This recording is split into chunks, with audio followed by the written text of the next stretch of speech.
Fishing on the surface or bottom in summer. The answer is, surface fishing is not recommended. Now that the weather is hot, is it better to fish on the bottom or the surface? This is a common dilemma for novice anglers. So, how should we choose when fishing in wild waters? First, let's talk about the challenges of summer fishing: high temperatures, large temperature differences, and low dissolved oxygen in the water. These factors reduce fish activity, causing them to either slightly leave the bottom or swim elsewhere. In small water bodies, fish might even rise to the surface. What should you do in such cases? Some anglers might say, if the fish leave the bottom, just fish on the surface. I've tried surface fishing many times, but the results are almost always poor.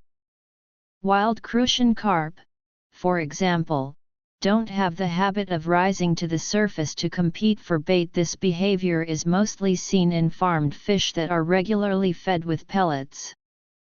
Moreover, high temperatures disrupt their normal life patterns.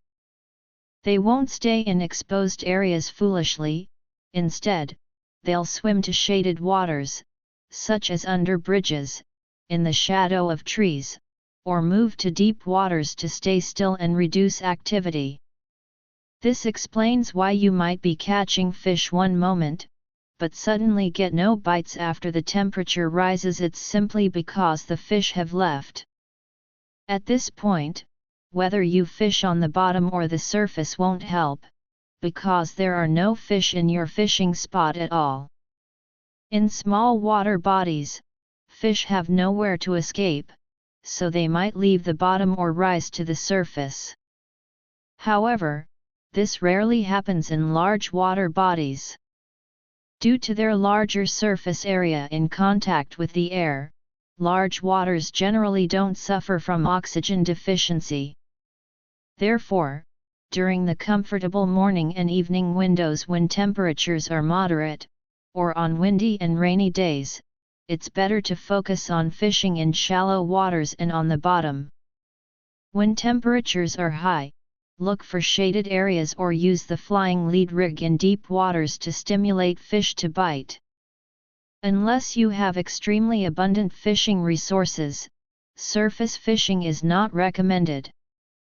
These are summaries from my years of wild fishing experience, and I hope they will be helpful to you. About the author: I'm a fishing enthusiast and self-media blogger who loves sharing.